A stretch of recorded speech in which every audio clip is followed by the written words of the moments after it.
2, and 1. Hi, and welcome back to Pure Food for Thought. I'm Phoebe with Phoebe's Pure Food, and I'm here with Dr. Aparna Mele. Hello. And we were just talking about all of your experiences in travel, growing up, what's inspired you to share a message that relates to wellness, taking control over your own wellness, empowering people, and encouraging people to build a relationship of respect with food, right? That's right. Okay.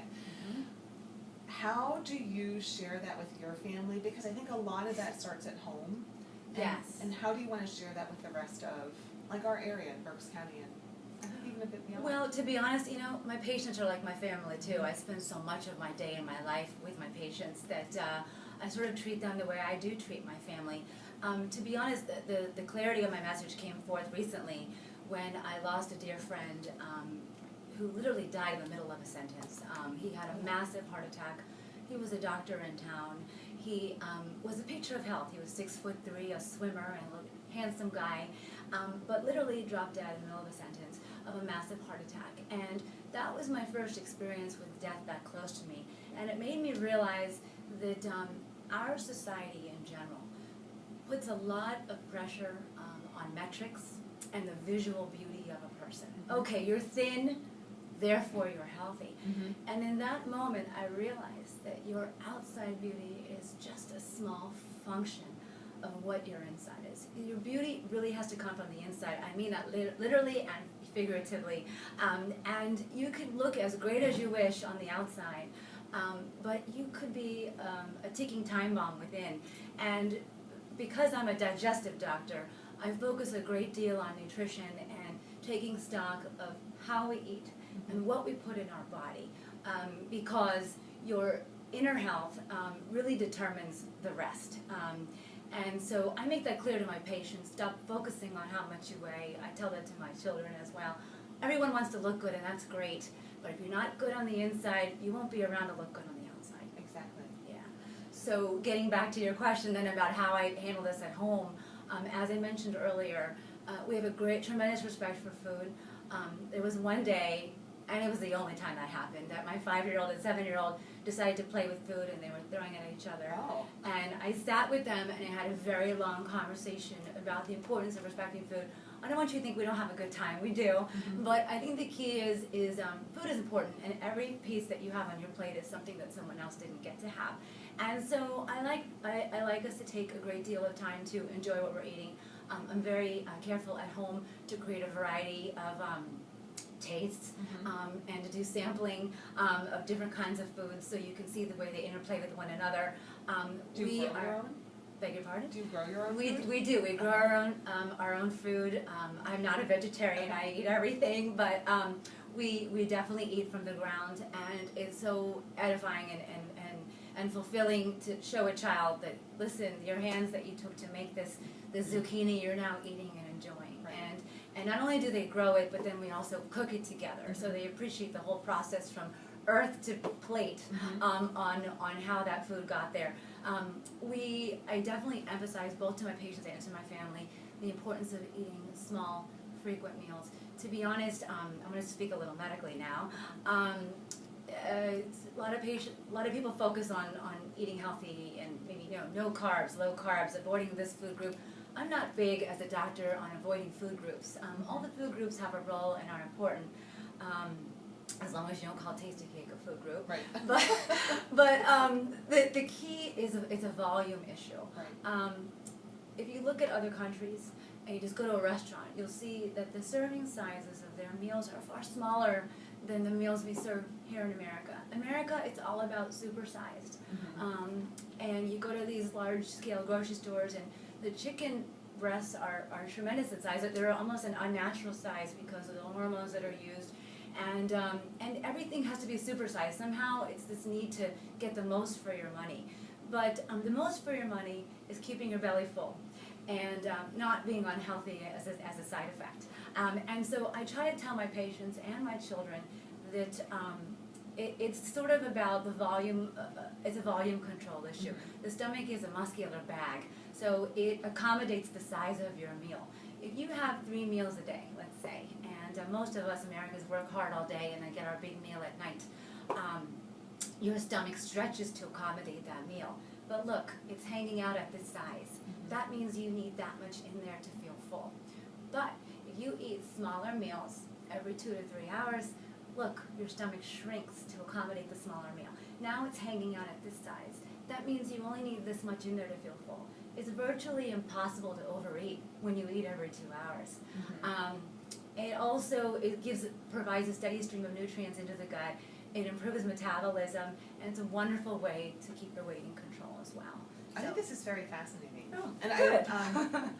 You came and spoke at a potluck that I did, which was probably my most favorite potluck, because you went through so much information. I think you're so passionate about that connection with food and wellness from the inside out. I am, yes. And I try to tell people that, if you stop worrying about the visual and start changing your behaviors and lifestyles, the visual will come later. Right. You will live longer if you exercise 3 days a week. You will live longer if you eat a high fiber diet. And so those things are important no matter what size you carry. Right. So I think that's the sort of the message I really want to get across to the patients and the good people of Berks County where I serve is stop sensationalizing what you look like and your dress size, and start taking stock of what you're eating and how much you're putting in at a given time. And be respectful of food. Enjoy it. Please don't think I don't enjoy it. I drink alcohol. I like sweets too. But it's about moderation. And even though that's a very trite phrase, goodness, is it true? It is true. And wonderful things can be enjoyed in small packages. Exactly. Even buffets. If you Oh. eat one plate and you're full, guess what? You got your money's worth. Right. That's You don't true. have to eat 6 times to get your money's worth. Well, I'll tell that to a tourist that comes in. It's from another area, because they love our buffets. But Yes, you're involved in a lot of projects, and one project that's yours is it's coming up in October. Yes, it Tell is. me Yeah, about I'll tell you about it. Yes, I started a nonprofit. It's called My Gut Instinct, and basically, the purpose of my nonprofit over time will be to basically engage throughout the year in different wellness type of programs to improve the health of Berks County. Unfortunately, it just came out about a year ago that Reading is the 9th most obese city in the United States. I found that shocking and terrible. And as a digestive and nutritional doctor, I really wanted to do something Mother Theresa style to fix the world around me and do more than make a living. And this was my response, or local response, was to open this nonprofit. And I'm having Berks County's first annual and hopefully traditional wellness fair. It's called Guts and Glory. It's at the First Energy Stadium on October 4th, which is a Saturday. It's meant to be a really wide-scale, interactive educational event for all ages that incorporates all the senses and both active and passive learning. There'll be everything from informational booths to live lecture series from experts, live cooking demonstrations, thanks to Phoebe. But you're doing group fitness presentations. There's movement. I have Latin jazz and salsa dancing, because guess what? Salsa is exercise. I have a crawl through exhibit of a human colon, so people can understand disease on the inside, and maybe it will prompt higher screening rates in town, since colon cancer is a second cancer killer in the United States. There'll be music, there'll be food, and it's not meant to be a scolding, but more of a quiet education that health and wellness can be fun, and you can incorporate it in several ways. The largest thing I hope to accomplish is when people leave, that they want to do one systems change to make themselves better. So I have a huge pledge wall as you go through, where people can write down one thing they're going to do. I'm going to eat more fiber. I'm going to get a colonoscopy. I'm not going to go to buffets. I'm going to exercise 1 day a week. Any small change you make can add to your longevity.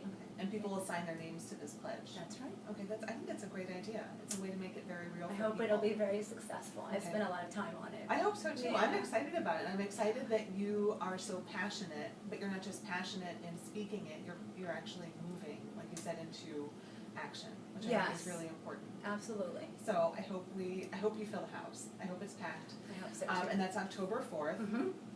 So Please come out. Yes, please do come out. I think it's going to be a lot of fun. Yes, and it's free for the community. You have nothing to lose. I hope what people take away from your story today then is to build a relationship that's different with food, instead of something that you hurry to eat, that it's something that you create a relationship with. Enjoy with your it. family. Enjoy the taste. Yes, and there's always a story that goes along with a meal, Yes. and it should be prepared with family at home. And Be respectful of food's impact on your body. yes, Enjoy it in small packages. Enjoy it deeply and fully, but you don't have to oversize it or Right. overdo it to enjoy food. I think that's perfect. I think that's well said, just like that. Thank you. So thanks so much for joining me. Thank you for having me. It was so much fun, and I think you should check into the podcast. Dr. Aparna Mele is going to be a guest in the podcast, and that'll be fun too. I think Yeah, we'll go and look we'll forward talk to into it. more detail about colons and healthy eating.